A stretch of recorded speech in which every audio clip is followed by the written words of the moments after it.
All right, Alex, if you could begin the recording.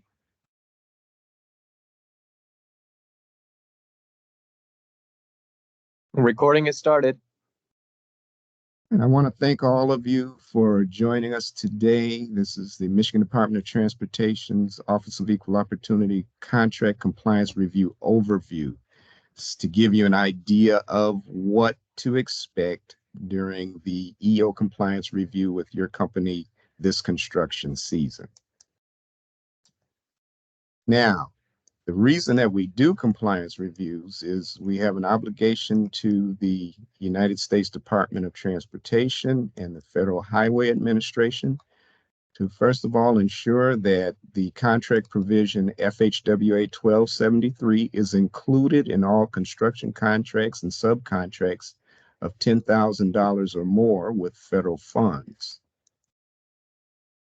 Secondly, we are to assist and cooperate with the Federal Highway Administration programs to assure equal employment opportunity.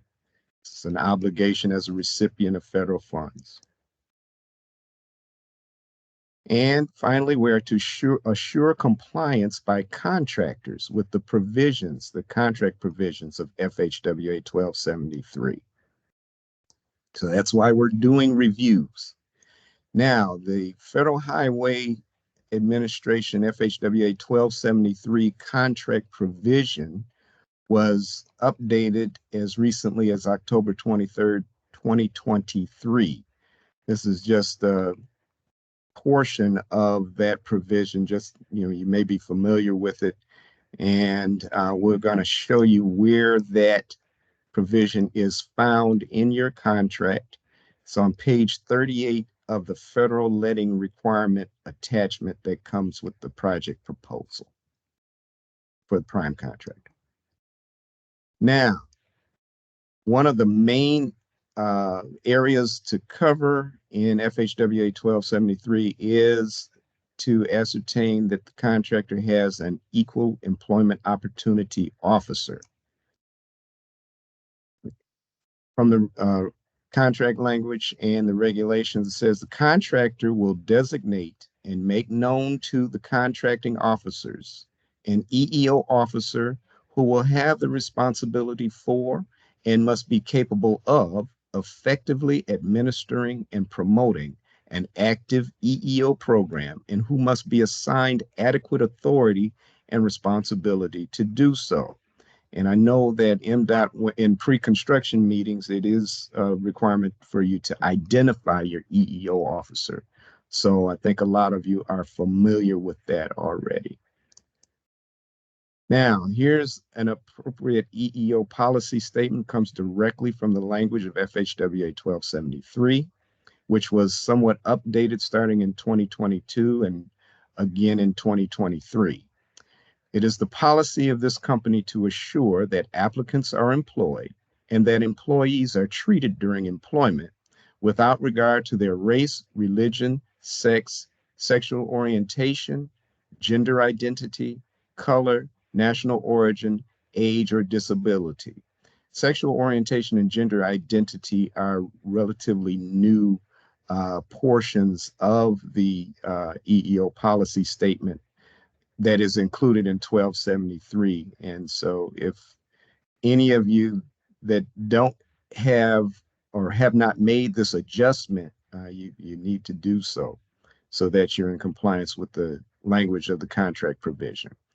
Now, such employment actions shall include employment, upgrading, demotion, or transfer, recruitment or recruitment advertising, layoff or termination, rates of pay or other forms of compensation, and selection for training, including apprenticeship, pre-apprenticeship, and or on-the-job training. Now, what is covered during a compliance review, those provisions you can find in 23 CFR 230, section 409E, and I'm going to go over that right now. Now, the compliance specialist or compliance analyst, the representative, shall determine, and the report that they submit shall indicate the following. Is there a reasonable representation and utilization of minorities and women in each craft, classification, or occupation? If not, what has the contractor done to increase recruitment, hiring, upgrading, and training of minorities and women? We do compare your workforce with census data. We'll go into that a little bit later in this presentation. What action is the contractor taking to meet the contractual requirement to provide equal employment opportunity? Are the actions taken by the contractor acceptable? Could they reasonably be expected to result in increased utilization of minorities and women, especially where there's some underutilization, where you're coming out looking, you have less of a demographic representation than what census data would indicate? Is there impartiality in treatment of minorities and women? Non-discrimination. Are affirmative action measures of an isolated nature, or are they continuing? Now, affirmative action is a hot button word. We'll bring up a definition of that in the next slide. Have the contractor's efforts produced results? Are you making a real concerted, good faith effort? Now, affirmative action is a set of procedures designed to eliminate unlawful discrimination among applicants, to remedy the results of such prior discrimination, and prevent such discrimination in the future. Okay, that's essentially what affirmative action means.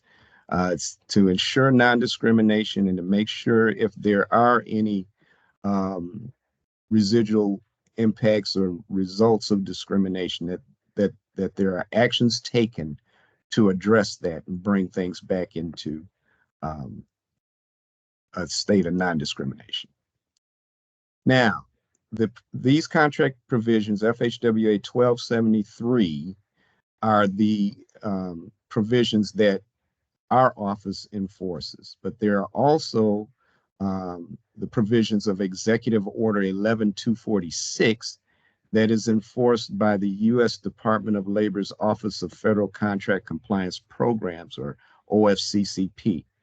Our office is not authorized to enforce Executive Order 11246, but it must be in your contract because the Department of Labor also has a stake and can also review your firm under those provisions. They're somewhat similar to 1273 and somewhat similar to 23 CFR 230. But again, we are not authorized to enforce that executive order. Now, the provisions of Executive Order 11246 are on page 26 of our federal letting requirements document.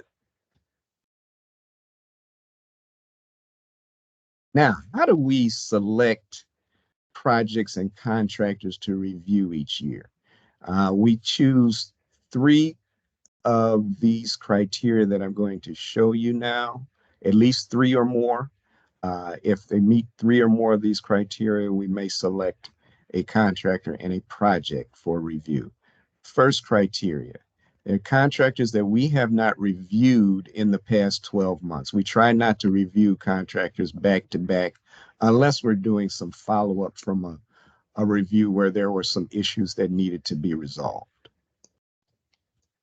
Secondly, or B, contractors that the Office of Federal Contract Compliance Programs, OFCCP, if the OFCCP has done a review and we become aware of it, we'll try not to review a contractor because we don't want you going through 2 reviews at the same time. Or if you just had one, we try not to put too much of a burden on you. So, but the Office of Federal Contract Compliance Programs, they don't identify their reviews at the beginning of the year the way that we do. Sometimes they come over, the course of the construction season. So it's sometimes a little difficult to coordinate. But I think as best as we could this year, none of you that I'm aware of are currently under review by the OFCCP. Third, contractors with a history of less than favorable EEO compliance. New contractors where they've never had a review before. That might be one of the criteria that we use. And again, we choose, if you meet 3 or more of these criteria, that might make you eligible for review.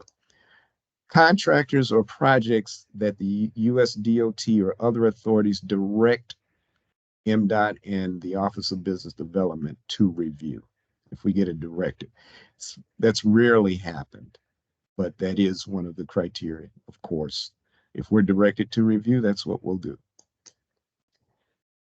Contractors having small projects which total $1.5 million or more combined. Contractors on unique or specialized projects such as pavement marking or electrical, etc. Contractors working in areas having significant minority and female labor forces within a reasonable recruitment area. Areas where we have a diverse population and a larger population. That's a criteria that we could use. Contractors in non-compliance with the on-the-job training program. Contractors may be having some difficulty in submitting the administrative reports, etc., or perhaps not filling their training allocations, things like that. We may wind up doing a compliance review just to, perhaps provide some support and evaluate whether you have the things in place to properly comply with the OJT program. And finally, projects with DBE goals, projects with disadvantaged business enterprise goals. That's a criteria that we could use. And again, we would select a contractor in a project where they meet 3 or more of these criteria. Now, at the beginning of the year, in the springtime, we'll submit to FHWA, our local FHWA, a list of contractors and projects that we intend to review for the construction season. Secondly, we'll contact each contractor shortly after work starts to schedule field visits and meetings at the contractor's home office. Following that interaction, we'll send the contractor a written scheduling notice that describes what the review will include and a list of items that you'll need to submit prior to the review. We usually give you about anywhere from 3 weeks to 30 days to turn in that information that we'll list in the notice. I don't believe anyone's received a notice as of yet.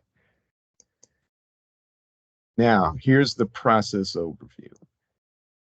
The scheduling of the review, as we just discussed, the formal notification and request for documentation, and then when that information is received, the assigned MDOT representative will review the questionnaire and documentation that you've submitted in preparation for the initial meeting or meetings to go over their initial findings.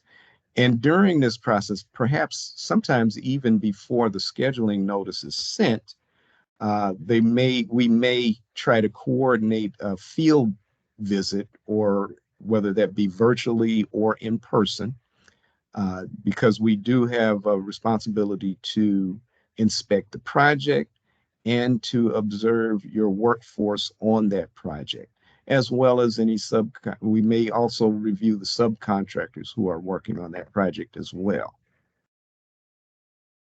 Okay, again, we do that either on-site or virtually, and that does include interviewing a sample of your workforce in each category, each job classification that are working on the project. And then after all of the interviews, observations, initial meetings, review of findings, we'll hold an exit conference where we would go over any issues of perhaps non-compliance with the contract provisions that need to be addressed. And then once that's done, there's a 15-day period after the exit conference, and then a compliance determination and formal notification, another written notice that is received at the end of the review that outlines the findings and the determination of compliance or perhaps non-compliance. Now, when we do project site visits, again, we probably identify some members of your workforce that we'd like to interview. We try to get a good, diverse picture in each job classification. So we may interview an individual in each ethnic group, and at least one woman, if there is one in each job classification, as well as one non-minority individual to just get an overview of their understanding of your company's EEO policy and just their personal insight into how things have been going for them on that particular project. We'll also look at the facilities on the project to ensure that there's no we still have to inspect for segregation.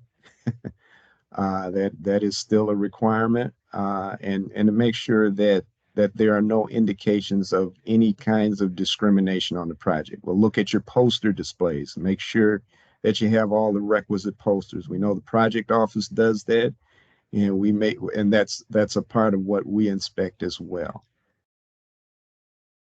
So that's kind of what we look at when we're on the project. We'll also do an inspection of your home office, both in your garage area, your office area, to ensure that there's no segregation and no indications of discrimination. Those things are also a part of the review process. Now, they can be done either in person or virtually. We'll either come out to your office and do the inspection as we have meetings with you, or if we do it virtually, we may actually ask you to maybe carry on your phone and do a walkthrough where we could see and inspect your home office. We will conduct meetings with EEO officer and other company representatives that you designate to go over the initial findings or to clarify maybe questions that we have about the documentation or anything that we've come across during the process of the review preliminary to the exit conference. And again, walkthrough of office facilities. We look at poster displays, workstations, restrooms, break rooms, lockers, etc., to ensure non-discrimination and to ensure that you don't have segregated facilities, illegally segregated facilities. Okay. Now, as I stated before, we're going to compare your workforce on the project, both the head count and the hours worked for each job category. And overall, we'll compare that with the census data for the county where the project is located. In addition to looking at the census data and comparing your workforce on the project, with that data for the county where the project is located. We'll also look at your 12-month workforce um, as far as a head count and compare that with the census data for the county where your home office is located. So we're looking at a couple of different things. We're looking at the data for the county where the project's located and comparing your workforce to that, as well as comparing your overall workforce over the past year with the county data for where your home office is. We're looking at your recruiting and your other personnel activities just to ensure that there's no discrimination in that.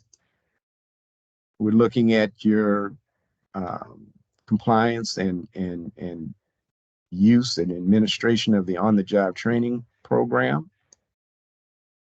We're looking at the EEO officers' responsibilities and effectiveness, that they have the resources and that they are known, their responsibilities are known, and that they are carrying out the responsibilities of the EEO officer as we showed in the preceding slides, that all of that is in place.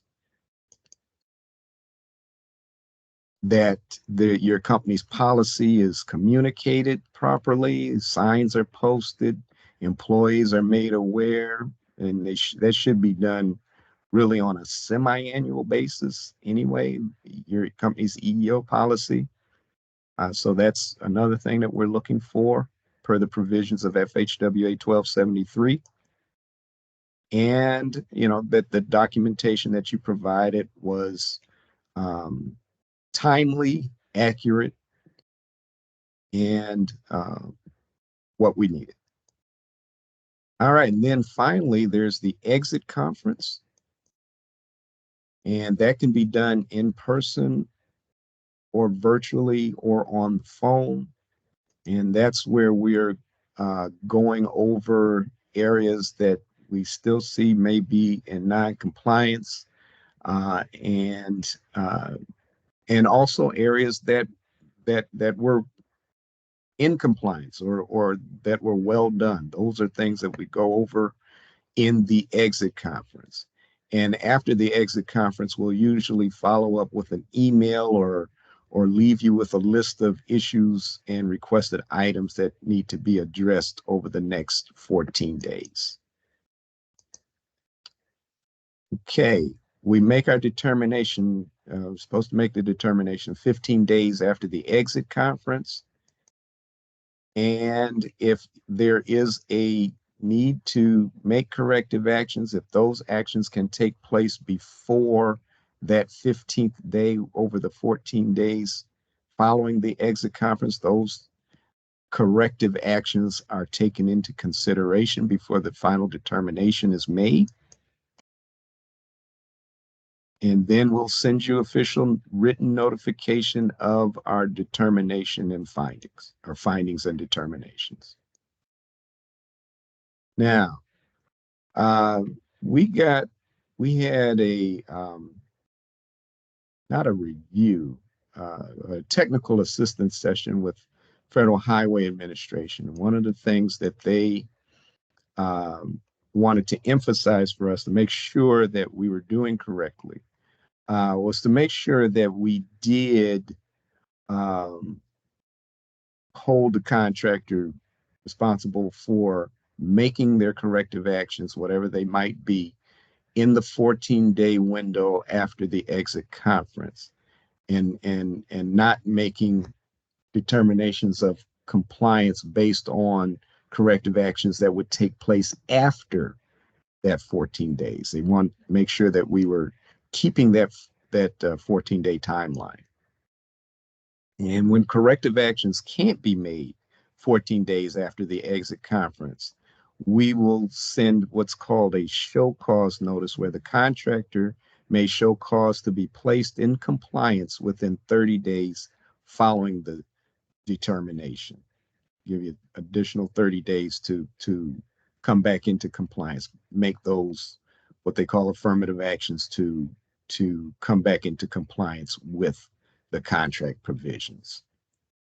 So that is our general overview. And in a minute, we're going to ask you if you have any questions and try to address them the best we can. But we're going to stop the recording now in order to do that. So let me stop sharing. And Alex,